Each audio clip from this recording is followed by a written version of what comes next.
प्रणाम मित्रों, मैं हूं विकास सक्सेना। सामाजिक एवं राजनीतिक घटनाओं के विश्लेषण के यूट्यूब चैनल चैतन्य में आपका स्वागत है। आप देख रहे हैं विकास की बात। उत्तर प्रदेश में अब खान पान की प्रत्येक दुकान, चाहे वो होटल हो, रेस्टोरेंट हो या ढाबा हो, उस पर उसके मालिक का नाम, उसके संचालक का नाम, उसके प्रबंधक का नाम और अन्य लोगों के नाम स्पष्ट रूप से प्रदर्शित करना अनिवार्य होंगे। आप पूछ सकते हैं कि इसको लेकर के ऐसा ही एक आदेश कांवड़ यात्रा के दौरान भी योगी सरकार ने जारी किया था और उस आदेश पर सुप्रीम कोर्ट ने अंतरिम रोक लगा दी थी। तो क्या सुप्रीम कोर्ट से अंतिम रोक हट गई है? तो नहीं, ऐसा कुछ भी नहीं हुआ है। लेकिन अब योगी सरकार पूरी तैयारी के साथ खाने पीने की जो चीज़ें हैं उनमें हो रही मिलावट और उसमें जिस प्रकार से मानव अपशिष्ट और अन्य पदार्थ मिलाने की जो घटनाएं सामने आ रही हैं, उनको लेकर उस पर सख्ती और पूरी तरीके से नकेल कसने की तैयारी कर चुकी है। इसको लेकर के आज मुख्यमंत्री योगी आदित्यनाथ जी ने प्रदेश के जितने उच्च अधिकारी हैं उनकी एक बैठक की और उसमें उन्होंने सख्त निर्देश दिए हैं कि खाने पीने की चीज़ों में किसी भी प्रकार से ऐसे अपशिष्ट और अखाद्य वस्तुओं की मिलावट ना हो, जिससे कि खान पीने की चीज़ों में अपवित्रता हो या वो अशुद्ध हो या फिर वो अखाद्य हो जाए। सोशल मीडिया पे बहुत समय से कुछ वीडियो चल रहे हैं जिसमें कुछ लोग रोटी पर या अन्य खान पीने की चीज़ों में थूकते हुए नजर आ रहे हैं। कुछ लोग जूस में या अन्य खाने पीने की चीज़ों में मानव अपशिष्ट, मूत्र आदि मिलाते हुए दिखाई दे रहे हैं। ऐसे भी तस्वीरें सामने आई हैं, ऐसे भी वीडियो सामने आई हैं जिसमें कि लोग सब्जियों को, फलों को सीवर के पानी में धोते हुए दिखाई दे रहे हैं। इसको लेकर लोगों के मन में अजीब प्रकार का भय और भ्रम पैदा हो गया। इस साल से पिछले साल कांवड़ यात्रा के दौरान कई जगहों पर विवाद की स्थिति भी पैदा हुई, जहां पर जो कांवड़ यात्री हैं वो तो ये समझ करके ढाबों पर रुके थे, क्योंकि उनके नाम देख करके कि वो किसी सनातन धर्म के मानने वाले का होटल है। लेकिन उसके संचालक और उसके कर्मचारी जब उन्होंने देखा कि मुसलमान हैं तो इसको लेकर के विवाद की स्थिति पैदा हो गई। इसको लेकर योगी आदित्यनाथ जी ने कांवड़ मार्ग पर ढाबा संचालकों और होटल संचालकों को अपने और अपने कर्मचारियों के नामों को प्रदर्शित करने का आदेश जारी किया था। लेकिन कुछ लोग सुप्रीम कोर्ट पहुंचे और उच्चतम न्यायालय ने योगी आदित्यनाथ जी सरकार द्वारा जो ये आदेश जारी किया गया था उस पर अंतरिम रोक लगा दी। लेकिन अब योगी आदित्यनाथ जी ने बहुत ही सख्त रुख अपनाते हुए अधिकारियों को दिशा निर्देश दिए हैं कि उन्होंने कहा है कि हाल के दिनों में देश के विभिन्न क्षेत्रों में जूस, दाल और रोटी जैसी खान पान की वस्तुओं में मानव अपशिष्ट, गंदी पदार्थ, अखाद्य वस्तुएं, इनकी मिलावट देखने को मिली है। ऐसी घटनाएं विभत्स हैं और आम आदमी के स्वास्थ्य पर प्रतिकूल प्रभाव डालने वाली हैं। ऐसे कुत्सित प्रयास कतई बर्दाश्त नहीं किए जा सकते। उत्तर प्रदेश में ऐसी घटनाएं ना हो, इसके लिए ठोस प्रबंध किए जाने आवश्यक हैं। अब क्या प्रबंध किए जाने, जो उन्होंने निर्देश दिया है, उन्होंने कहा ऐसे ढाबों, रेस्टोरेंट आदि खान पान के प्रतिष्ठानों की जांच की जानी आवश्यक है।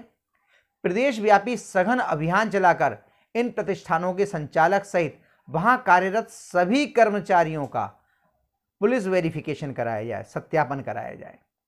खाद्य सुरक्षा और औषधि प्रशासन, पुलिस व स्थानीय प्रशासन संयुक्त टीम द्वारा ये कार्रवाई शीघ्रता से संपन्न कराए। ये निर्देश दिए हैं मुख्यमंत्री योगी आदित्यनाथ जी ने। यानी कि जितने भी खान पान के ये होटल चल रहे हों, रेस्टोरेंट चल रहे हों या ढाबे चल रहे हों, उनमें जो भी कर्मचारी काम कर रहे हैं उन सब का सत्यापन कराया जाएगा, ताकि कोई ऐसा व्यक्ति प्रतिष्ठान में कार्य ना कर रहा हो जो कि उन खाद्य पदार्थों में अखाद्य वस्तुएं या मानव अपशिष्ट या अन्य चीज़ें मिला दे। इसके अलावा उन्होंने ये भी कहा है कि जितने भी खान पान के प्रतिष्ठान हैं उन पर संचालक, प्रोप्राइटर, मैनेजर आदि के नाम और पता, नाम के साथ पता भी प्रमुखता से डिस्प्ले किए जाने चाहिए। इस संबंध में खाद्य सुरक्षा एवं मानक अधिनियम में आवश्यकता अनुसार संशोधन किए जाएं। जो एक्ट है खाद्य सुरक्षा और मानक, उसमें भी संशोधन के निर्देश उन्होंने दे दिए हैं।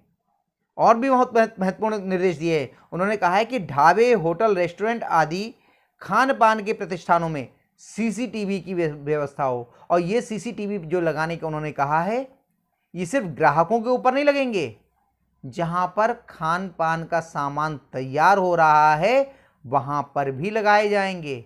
जहां से उनको सर्विस के लिए भेजा जा रहा है, लोगों के लिए सर्व किया जा रहा है, वहां पर भी लगाए जाएंगे, ताकि इन खान पान की वस्तुओं में कोई किसी भी इस प्रकार की जो खराब चीज़ें हैं, गंदी वस्तुएं, उनकी मिलावट ना हो सके। इसके अलावा उन्होंने ये भी कहा है कि चाहे शेफ हो गए, अन्य निर्माण सामग्री से जुड़े हुए, निर्माण प्रक्रिया से जुड़े हुए कर्मचारी हो गए, या फिर वेटर हो गए, इन सबको ग्लव्स और कैप आदि पहनना भी अनिवार्य होगा। आपको याद होगा कि जब ये वीडियो आ रहे थे तो कोई इसे थूक जिहाद कह रहा था, कोई इसे मूत्र जिहाद कह रहा था। मानव मल मूत्र को जिस प्रकार से खाद्य पदार्थों में मिलाया जा रहा था, लोगों में अजीब प्रकार का एक भाव विकसित हो रहा था।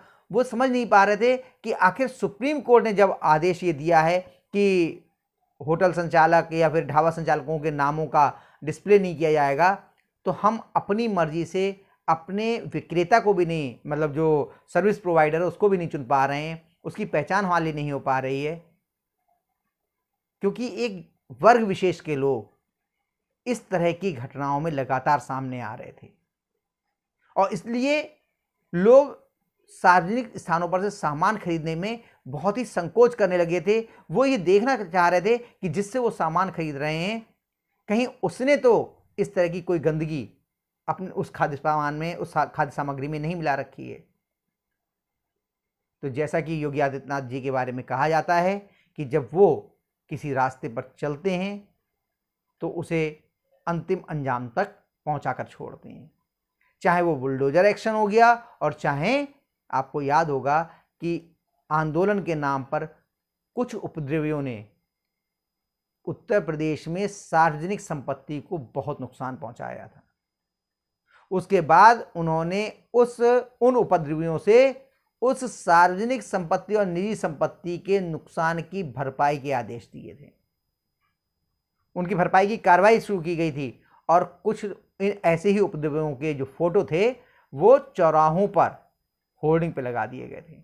लोग न्यायालय पहुंचे, उससे गुहार करी कि ये होर्डिंग हटा दिए जाएं, लेकिन योगी आदित्यनाथ जी की सरकार ने कानून बनाकर, कानूनी प्रावधान बनाकर अपनी कार्रवाई से कदम पीछे नहीं लौटाए, और वो अपनी कार्रवाई अंतिम अंजाम तक पहुंचाई।